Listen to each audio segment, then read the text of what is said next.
Hola, soy Roberto Vázquez, del Instituto de Astronomía de la UNAM en Ensenada. Vamos a continuar ahora con el taller de Mezcal, de la espectroscopía astronómica de alta dispersión. Como se trata ahora de la segunda sesión, empezaremos con el procesamiento básico de las imágenes. Vamos a hablar de los procedimientos preliminares y la sustracción del bias. Posteriormente, la calibración en longitud de onda antes de comenzar a animarlos a hacer ejercicios. El procesamiento básico es preliminares y la sustracción del bias. Recuerden que después de observar vamos a contar con determinadas imágenes. Por ejemplo, tendremos las imágenes de calibración de sesgo o pedestal, en inglés bias, que como les había mencionado, pues tiene que ver con una carga previa que se le pone al detector. También tendremos las imágenes que se llaman image más slit, en donde tenemos la imagen y la rendija sobrepuesta para saber de manera precisa por dónde está pasando nuestra rendija para poder obtener nuestro espectro bidimensional. Tenemos también los espectros del objeto, que generalmente tomamos uno o tomamos tres. En el caso de querer obtener la sustracción de rayos cósmicos por el método de la mediana, pues tomamos tres espectros exactamente iguales, cuando no, solamente tenemos uno. Y tenemos un arco de comparación para cada uno de los filtros que usemos. Si nos concentramos alrededor de una de las líneas espectrales, vamos a usar un filtro determinado y por lo tanto tendríamos que tener una imagen de la lámpara de comparación, el arco torio-argón, para cada uno de estos filtros. Bien, en cuanto a los preliminares, déjenles comento que a veces en la fabricación del propio detector se tiene que en las orillas no hay una buena funcionamiento de los píxeles. Entonces regularmente hacemos un recorte de unos cuantos pixelitos, no sé, hasta 5 por ejemplo, que pudiéramos de alguna manera evitar para no tener ninguna sorpresa durante el procesamiento de los datos. Otra cosa que también nos motiva a recortar un poco es cuando nuestra rendija está totalmente cubierta por el detector y todavía al detector le sobra espacio. Entonces, en ese caso, no es muy prudente utilizar todo el tamaño del detector, sino recortar justo donde las líneas de arco empiezan a desaparecer. Entonces, para eso hay que desplegar un arco de comparación, observarlo en los extremos hacia el inicio o hacia el final de lo que sería la rendija. Y aquí tenemos, por ejemplo, una zona en la que vemos perfectamente que ya empieza a desaparecerse la rendija. Yo tomaría más o menos algo así como ese cuadrito y habría que conocer entonces cuáles son los píxeles que recortaríamos nuestra imagen. Si la vamos a recortar en X, hay que dar ese comando de imcopy a lo que sería el extremo inicial y el extremo final de la X. Si no vamos a recortar en X porque no hay ningún pixelito malo, solamente ponemos un asterisco, después dos puntos y ponemos el otro sector que sería, el otro intervalo que sería el de la Y inicial y la Y final. Ahí, por ejemplo, si no tenemos nada que recortar en la Y inicial, pues se pone un 1 y la Y final hasta donde llegue la rayita amarilla de esto, ¿no? Esto es parte de lo que yo habitualmente hago con mis imágenes y de esa manera pues no tengo ningún resultado ahí sorpresa. También un paréntesis interesante para los preliminares es que en muchos de los casos vamos a usar grupos, vamos a aplicar cosas a grupos de imágenes. Por ejemplo, para hacer la sustracción del bias. Una de las cosas que hacemos es que se toman varias imágenes, como le hemos comentado en las clases anteriores, y entonces vamos a hacer un super bias. Y el comando para hacerlo es ese primerito que está ahí, es el comando files, que lo único que va a hacer es nombrar a los archivos, todos los que lleven b.fits. Por ejemplo, hay temporadas en donde nuestros archivos salen como b.fits todas las imágenes, ¿no? Mezcal 1B, mezcal 2B, mezcal 3B, y entonces podemos de alguna manera agrupar a todos los que tengan o finalicen su nombre como b.fits. Hacemos entonces un archivo que solo es la lista de los vallas. ¿Ok? También podemos hacer otro con los objetos. Ahí le puse ejemplo asterisco.fits, pero nosotros, si no podemos agruparlos por el nombre, pues podemos ponerlos seguido de una coma, ¿no?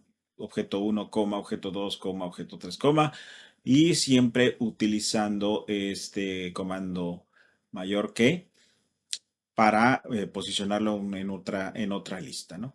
Entonces, ya una vez con eso, entonces podríamos hacer todos los recortes con un solo comando, que sería incopy arroba listavías diagonal diagonal y se le pone el intervalo ese que habíamos dicho y como imagen final le ponemos arroba listavías diagonal diagonal t. ¿Eso qué significa? Que se va a poner una t al final del nombre de cada uno de los objetos. Es comando que aprendí ya demasiado grande cuando lo aprendí, pero ha sido muy útil, ¿no? Entonces, se puede hacer por lista o se puede hacer de uno por uno. Simplemente quería comentarles estos ayudas que existen, ¿no? Entonces, pero una vez ya recortadas las imágenes, podemos seguir. Tal vez habría que hacer listas nuevas ya con los nuevos nombres, etcétera, ¿no? Aquí, por ejemplo, fíjense que ya todos los vías están recortados y si son pocos vías, podríamos verlos de uno por uno. Aquí está una imagen de un vías para que vean lo que es, ¿no? Y si pasan ustedes el mouse por encima de la imagen, van a ver que hay un cierto nivel, ¿no? Cierto nivel que puede ser de 1000, puede ser de 500, puede ser de algún número que lo van a ver como un promedio bastante uniforme, pero por supuesto que hay fluctuaciones píxel a píxel y de eso se trata un poco hacer el promediar muchos vallas. Entonces, una de las cosas que podríamos hacer es hacer la estadística de los vallas, el limstat, arroba listavías, que de alguna manera nos ayudaría a mostrarnos cuál es la estadística. Por ejemplo, aquí uno puede ver cuál es el valor promedio, cuál es la desviación estándar, cuáles son los valores mínimo y máximo. Y por ahí de repente hay valores máximos como el último que está ahí, que están muy disparados y es posible que estén leyendo un rayo cósmico y por eso pues se tuvo la mala suerte de que cayera el rayo cósmico justo cuando estaba haciéndose la lectura del CCD. Bueno, entonces para hacer el bias promedio o el super bias hay que eh, utilizar el comando zero combine. Entonces hay que meterse a las familias de tareas noao, inred, ccdred y dentro de eso hay que darle el epar al zero combine. Cuando uno hace el epar es para editar los parámetros que tenga una tarea en particular. En este el zero combine simplemente hay que ponernos muy cuidadosos de que la entrada sea precisamente la lista de vías. Aquí tendríamos el arroba lista vías y luego un nombre común. Si quieren ponerle S vías, super vías, yo le puse ahí super vías, le pueden poner cero, el default es ponerle un cero. El nombre que ustedes quieran porque va a ser un solo archivo combinado de todos los vías que se observaron para esa noche. La otra cosa que hay que tomar en cuenta es el tipo de combinación, que sería un promedio, y posiblemente el utilizar el modo de rechazo de rayos cósmicos, el CR reject, para decirle que si encuentra algo muy alto, pues no lo tome en cuenta, ¿no? Otra cosa muy importante que está ahí, aquí está señalada con una flechita, es que regularmente por default el comando dice que el tipo de imagen CCD es un cero, o sea, es un bias, ¿no? Sin embargo, algunos telescopios, entre ellos el nuestro de 2 metros, no pone ese comando en el header. Entonces, no tenemos manera de saber simplemente por los encabezados de que se trata de una imagen BIAS, ¿no? Entonces, simplemente quitamos ahí. Si el comando por default dice cero, simplemente le quitamos un espacio y una flechita y con eso desaparece lo que esté ahí. Y con eso ya recuerden la manera de correr cualquier comando en IRAF saliendo del EPAR, pues es dos puntos go o ya de plano dos puntos G. Y esto va a correr precisamente el comando de combinación de ceros. Una vez que se corre el comando Zero Combine. Entonces se genera el archivo que combinó todos los bias en un solo archivo, que sería el super bias, el zero, como ustedes le hayan querido llamar. Una manera interesante de ver que efectivamente esto fue importante es volver a correr el comando imstat, que es el que tienen ahí, y entonces de nuevo imstat arroba lista vías, coma, en este caso el super bias.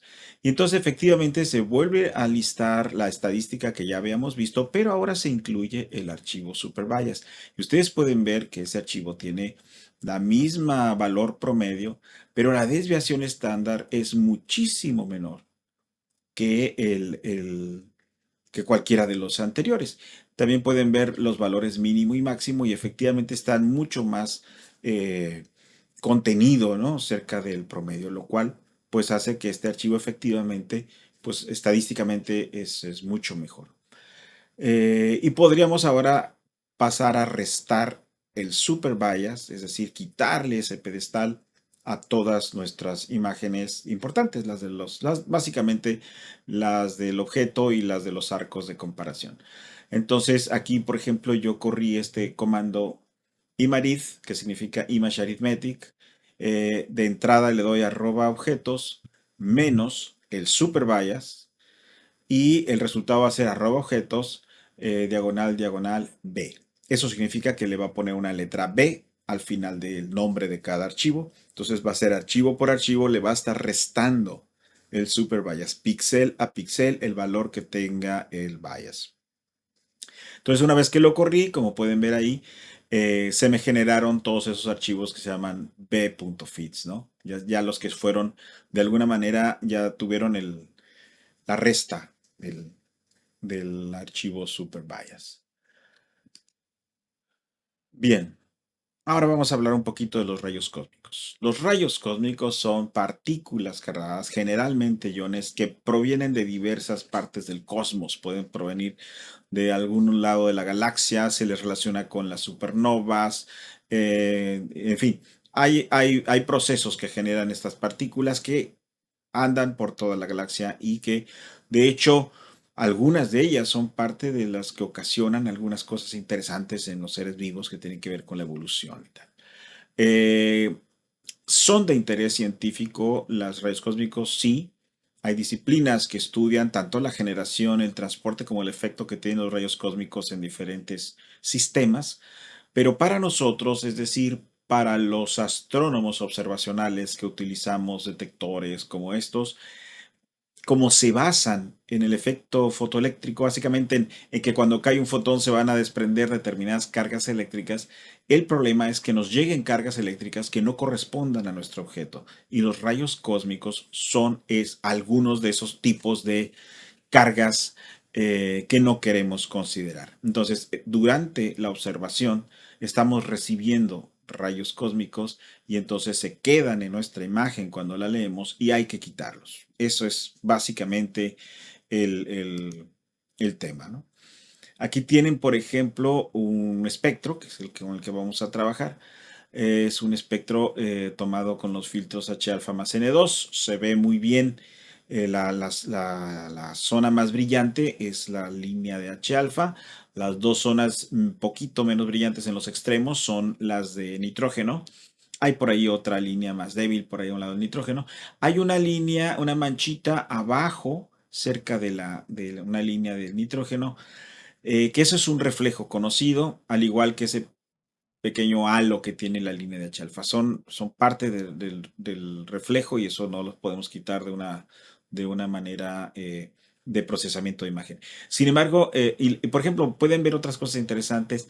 La línea que atraviesa las zonas nebulares muy intensa Es la estrella central de nuestra nebulosa planetaria. Las estrellas, como lo habíamos comentado en algún momento, nos aparecen horizontales. ¿Sí? Entonces hay otras estrellas más abajo, otras estrellas más arriba que se alcanzan a ver bastante más débiles. También tenemos las líneas verticales y como recordarán, las líneas verticales corresponden a la emisión del cielo. ¿Ok?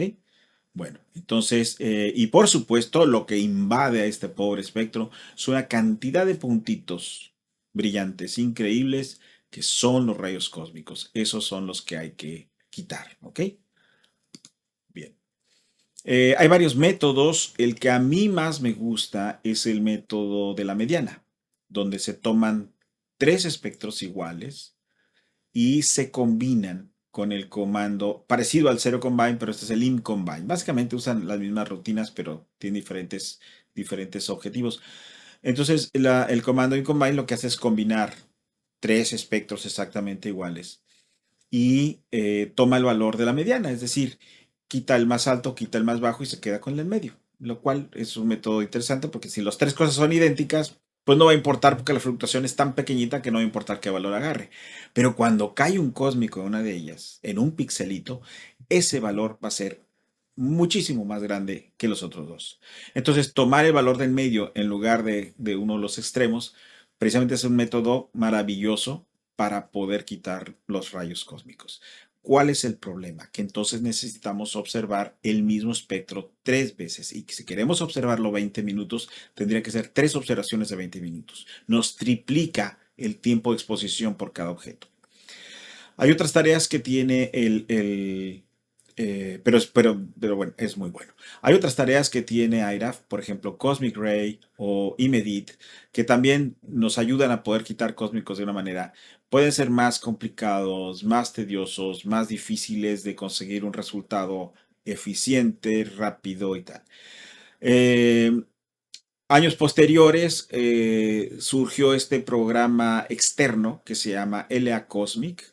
Y la verdad, búsquenlo por favor en el internet porque ha resultado muy bueno para quitar cósmicos. ¿Ok?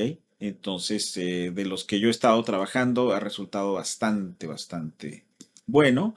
Entonces les recomiendo que lo busquen en internet, ahí aparece la dirección donde lo pueden obtener, ahí está el artículo para que se le haga referencia al método, es identificación laplaciana de rayos cósmicos, ¿sí? Y ahí están los autores del trabajo, realmente muy buen programa. Entonces hay que bajar el software para posteriormente instalarlo en IRAF. De hecho tienen varias versiones para IDL, para Python, C++ y IRAF. Si ustedes aprenden o están aprendiendo a reducir con Python, pues sería interesante que también utilizaran estas rutinas porque realmente a mí en lo personal me han servido muchísimo. Entonces, yo aprendí que lo que tenemos que usar es la versión de imágenes porque para un programa de estos que funciona precisamente limpiando imágenes, no distingue entre que si estamos viendo un objeto, un espectro o una imagen, porque lo que ve es emisión y ve cósmicos, ¿no? Entonces, yo me di cuenta que precisamente la versión imagen es la que para nosotros, el caso de Mezcal, es la que nos va a ayudar a quitar muy bien los cósmicos, ¿ok? Entonces, el archivo que se baja al final de cuentas se llama lacosim.cl y luego hay que modificar nuestro archivo login.cl con este comando de task lacosim igual a donde se encuentre el archivo lacosim. Y ya con eso ya se va a poder activar. Otra cosa muy importante es que programa, esta tarea, necesita rutinas del Space Telescope Science Institute, que durante mucho tiempo formaron parte de IRAF, ¿no?